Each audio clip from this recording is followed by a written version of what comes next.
अलैक्म students. Law admission test की जो registration है वो ओपन हो गई हैं। और इसकी जो लास्ट डेट है वो 16/3/2025 है। 16 मार्च तक जो है वो आप अप्लाई कर सकते हैं लॉ एडमिशन टेस्ट के लिए। ये वो टेस्ट है जो एलएलबी करने के लिए बहुत इंपॉर्टेंट है। और ये it seems to be like an entry test, जो अगर आप पास करते हैं तो फिर ही आप एलएलबी में बैठने के और एलएलबी करने के अहल हो सकते हैं। वकालत के शोबे में आने के लिए ये वो सीढ़ी है जिसको हमने पार करना जरूरी है। अब ये इसकी रजिस्ट्रेशन ओपन हो गई है। इसकी रजिस्ट्रेशन हमने कितनी करनी किस तरह से वो मैं आपको बता देती हूँ। अच्छा जी, ये लॉ एडमिशन टेस्ट का सिलेबस है जो कि जनरल नॉलेज बेस होता है। इसमें जनरल नॉलेज का जो पार्ट है वो 75 नंबर का होता है, 75 मार्क्स का है। जिसमें इंग्लिश है।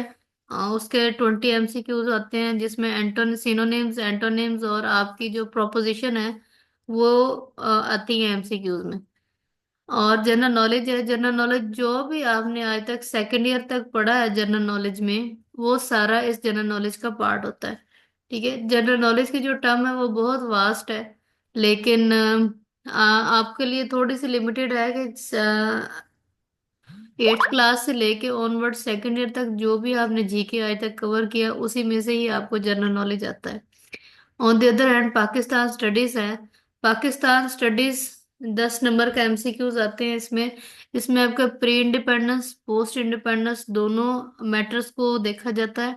और इसके अलावा पाकिस्तान की जो ज्योग्राफी है उसके हवाले से भी इसको थोड़ा बहुत देखा जाता है।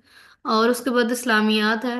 इस्लामियात का जो पार्ट है ऐसा जिन्होंने डिस्क्राइब नहीं किया, लेकिन जो स्टाइल है इस्लामियात की तैयारी करने का वो ये है कि जो उसके 5 अरकान है उनके बारे में आपको नॉलेज होना जरूरी है। और इसके अलावा ये है कि जो हमारे अशराफ मुबशरास हैं या जो सहाबा कराम हैं जो जो अम्बिया हैं और कुरान मजीद से रिलेटेड जो हमारे मालूमात है वो होनी चाहिए, उसी से रिलेटेड हमारे एमसीक्यूज आते हैं। ठीक है। और उसके बाद मैथ है। मैथ सबसे मुनासिब पार्ट है इसमें जो 5 नंबर का है। और इसमें सिर्फ वही कंसेप्चुअल क्वेश्चन आते हैं छोटे मोटे, कि एक्स की वैल्यू पूछ ली जाती है, जमा तक तफरीक के क्वेश्चंस आ जाते हैं, छोटा मोटा अलजबरा जो बेसिक स्टैंडर्ड का अलजबरा होता है वो इसमें डिस्कस होता है। On the other hand average के क्वेश्चन आ जाते हैं, या आपको डायरेक्टली प्रोपोर्शनल और इनवर्सली प्रोपोर्शनल के क्वेश्चंस आ जाते हैं, या कुछ हद तक आपसे जो है वो एनालिटिकल क्वेश्चन पूछ लिए जाते हैं। लेकिन 5 नंबर के क्वेश्चन होते हैं तो 5 एमसीक्यूज होते हैं जो कि इजीली क्रैक होते हैं हो सकते हैं। Last but not the least Urdu हमारी आती है। उर्दू जो है वो आपका ग्रामेटिकल पॉइंट ऑफ व्यू से बहुत इंपॉर्टेंट है। यहाँ पर आपके मुतरादिफ अल्फाज और मुतजाद और उसके बाद वाहद जमा आपके आते हैं। फिर आपके जो ग्रामर पॉइंट ऑफ व्यू से जो आपके टर्म्स हैं जो इस्लाहात है ग्रामर की वो इसमें आते हैं। शेरी इस्लाहात कौन सी हैं। फिर हमने जो इसम हरफ फेल हरफ पढ़ा है उसके बारे में हमसे पूछा जा सकता है। तो और फिर जो मुहावरे हैं वो बहुत आते हैं, वो हमने देखने हैं इस 10 पार्ट में। ये हमारा 75 नंबर्स का ये पोर्शन क्लियर हो जाता है। जो मेन बात हमारी आती है वो इस 25 नंबर के मार्क्स पे है कि इसमें आपने ये आपकी सेल्फ राइटिंग होती है एक बात, और ये अनसीन पेपर होता है ये वाला पार्ट, यानी कुछ पता नहीं होता कि वो आपसे क्या पूछ रहे हैं। एक ऐसे आ जाता है, ऐसे राइटिंग होती है वो आपने 15 नंबर की लिखनी होती है। इंग्लिश और उर्दू दोनों आपके पास अपॉर्चुनिटीज मौजूद हैं। जिस मर्जी लैंग्वेज को आप चूज कर लें उसमें आपने इसको अटेम्प्ट देनी होती है। और जब आप एक लैंग्वेज चूज कर लेते हैं उसी लैंग्वेज में ही आपने इन दोनों क्वेश्चंस को अटेम्प्ट करना होता है। अब ऐसे राइटिंग्स जो है वो मोस्टली जो अब तक आए हैं वो आर्ग्यूमेंटेटिव बेस भी आए हैं, और ये कह सकते हैं कि नरेटिव बेस भी आए हैं क्वेश्चन, कि जो चीज़ पहले से मौजूद है बस उसको आपने नरेट करना है। कायदे आजम पे आ गया, किसी इजाद पे आ गया, ठीक है, किसी के फायदे और नुकसानात पे आ जाएगा क्वेश्चन, या आपसे आर्ग्यूमेंटेटिव पूछा जा सकता है यानी किसी चीज़ के बारे में आपका क्या ओपिनियन है वो आ सकता है। और पर्सनल स्टेटमेंट जो है, पहले जब शुरू शुरू में आया था तो पर्सनल स्टेटमेंट सिर्फ ये आती थी कि आप एडवोकेट क्यों बनना चाहते हैं, यानी ऐसी कौन सी चीज है जिसने आपको अर्ज किया है कि आप या आपको इनकरेज किया है कि आप इस प्रोफेशन में दाखिल हो। तो इस बारे में पर्सनल स्टेटमेंट आती थी। लेकिन अब with the passage of time, जब हमने ऑब्जर्व किया तो ये देखने में आया है कि पर्सनल स्टेटमेंट बेसिकली आपके ओपिनियन के बारे में बात होती है। ठीक है, कि आप किसी चीज के बारे में क्या राय कायम करते हैं, और एक और बात कि आप अपनी सराउंडिंग्स में कितने एक्टिवली पार्टिसिपेट करते हैं, या आप अपनी सराउंडिंग्स को कितना ज्यादा अच्छे से ऑब्जर्व करते हैं। इस बारे में भी आपसे पर्सनल स्टेटमेंट पूछी जा सकती है। आजकल हम जो क्राइसिस देख रहे हैं, वाटर क्राइसिस है, या हमारे पास जो एनर्जी सप्लाईज की क्राइसिस है, तो इसके बारे में आपके क्या ओपिनियंस हैं, इसके ऊपर आपसे पूछा जा सकता है। ठीक है, ये हम टेक्नोलॉजी देखते हैं, आज की टेक्नोलॉजी में हमारे पास एआई जो है वो बहुत ज्यादा काम कर रहा है, तो उसके फायदे और नुकसानात पर आपका ओपिनियन लिया जा सकता है। ठीक है, या हम देखते हैं कि आजकल कोविड बहुत बड़ा, उसके ऊपर क्या ओपिनियन है आपका। तो इस तरह के जो आम छोटे मोटे जो क्वेश्चंस होते हैं उनके ऊपर आपका ओपिनियन लिया जाता है, तो वो आपने बताना होता है। अब जहां तक लैंग्वेज की बात है, तो जो इनकी पेपर शीट होती है वो बड़े मुनासिब साइज की होती है, तो उसी के ऊपर ही आपने ये सारा पेपर अटेम्प्ट करना होता है। तो अगर तो कोई इंग्लिश में अटेम्प्ट कर रहा है तो उसके लिए मशवरा है कि वो अपनी वोकैब को अच्छा करे, और अगर उसको कोटेशंस याद रहते हैं और अपनी प्रेजेंटेशन जो है उसको बेहतर करने की कोशिश करे। और कोटेशंस जो है बहुत छोटे छोटे, इतने की कोटेशंस हों जो आपकी ज्यादा जगह ना घेरे, और अपना जो पॉइंट ऑफ व्यू है वो आप इजीली कन्वे कर सके। और जहां तक उर्दू की बात है, तो उर्दू में नंबर्स बहुत कटिंग होते हैं, उसमें ग्रामेटिकल मिस्टेक्स के भी नंबर होते हैं और आपके राइटिंग के भी मार्क्स होते हैं, क्योंकि उर्दू में जो अ, तलफ्फुज के बाद जो चीज़ है वो आपका खत है।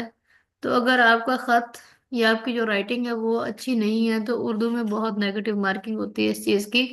और आपकी उर्दू फॉर्मल होनी बहुत ज़रूरी है, जो हम आम लैंग्वेज में उर्दू बोलते हैं उसमें हम नहीं लिख सकते। तो बहुत सकील उर्दू एटलीस्ट आपको आती हो अगर आपने उर्दू में अटेम्प्ट देनी है। तो ये इसका मुख्तसर सा सिलेबस है जो लैट के बारे में हमें बताया गया। अब इसको अप्लाई कैसे करते हैं, इसकी इंशाल्लाह अभी तो रजिस्ट्रेशन खुली है, कुछ दिनों में इसकी एडवर्टाइजमेंट सामने आ जाएगी, तो उसके ऊपर प्रॉपर प्रोसीजर लिखा हुआ है। और आपने जो जाना है वो HEC ETC की वेबसाइट पर जाना है, एजुकेशन टेस्टिंग काउंसिल की वेबसाइट पे जाना है। वहां पर पहले आपने अपना पोर्टल बनाना है। अगर आप पहले से साइन इन हैं तो वेल वेल एंड गुड, और अगर आप साइन इन नहीं है तो फिर आप यहाँ पर साइन अप की जगह पर जाएंगे। यहाँ पर अपना नाम जो भी वो आपसे रिक्वायर्ड करते हैं वो आप देंगे, और इसके बाद यहाँ पर आप अपना शनाख्ती कार्ड लिखेंगे। शनाख्ती कार्ड के बाद आप अपना पासवर्ड जो भी आप सेट करना चाहें वो आप रखेंगे, और वो नंबर जो आपका चलता हो। ठीक है, क्योंकि इसी नंबर पर उन्होंने आपको कोर्स वगैरह या सिलेबस वगैरह कुछ भी जो सेंड करेंगे, तो आपके वो नंबर्स यहाँ पर और ईमेल जो है वो आप यहाँ पर लिखेंगे। कीप इन माइंड कि ये जो अकाउंट है ये CNIC बेस होता है, तो जब कभी भी आपका ये अकाउंट ब्लॉक होगा तो आप एक CNIC की बुनियाद पे दो अकाउंट्स नहीं बना सकते कभी भी। ठीक है, तो और अपने पासवर्ड्स को याद रखने की कोशिश करनी है, इनके अकाउंट्स ब्लॉक भी हो जाते हैं। अब मेरा अकाउंट चूंकि बना हुआ है, तो आप सबसे पहले ये करेंगे कि इस वेबसाइट को खोलेंगे, लॉगिन पे आएंगे। मैं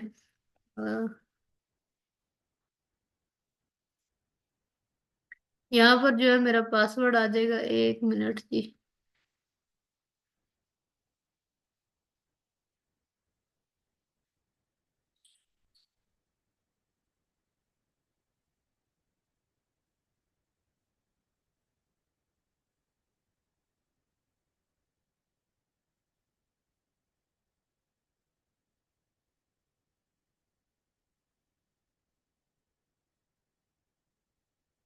ओके।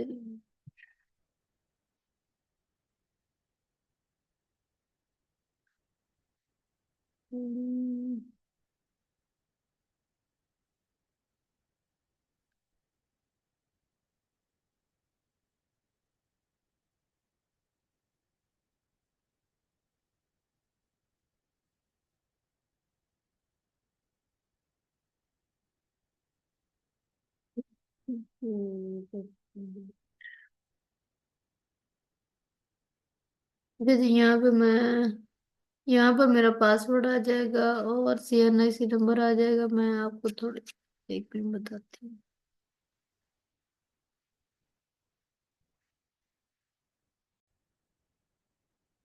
ये जी हमारा एक पोर्टल खुल गया है। तो जैसे ही आपका पोर्टल बन जाएगा उसके बाद आप इसके ऊपर अप्लाई करेंगे। तो यहाँ पर apply for law admission test है, इसके ऊपर आप क्लिक करेंगे और जो भी आपसे इंफॉर्मेशन मांगी जाएगी वो आप उस पर इंफॉर्मेशन देंगे। और अगर आपका सेकेंड ईयर का रिजल्ट अभी तक नहीं आया तो उसके लिए परेशान होने की जरूरत नहीं है। कोई भी फर्जी सा लिख के रिजल्ट, तो आप उसको अप्लाई कर सकते हैं। या उधर ऑप्शन आता है कि वेटिंग फॉर द रिजल्ट, ठीक है, पेंडिंग रिजल्ट का ऑप्शन भी आता है। तो उसके ऊपर भी आप क्लिक करके तो आप पेपर के लिए अप्लाई कर सकते हैं। ये देखिए यहाँ पर मैंने अप्लाई किया था। ठीक है, मेरा लॉ एडमिशन टेस्ट का भी अप्लाई है और ग्रेजुएशन का भी है।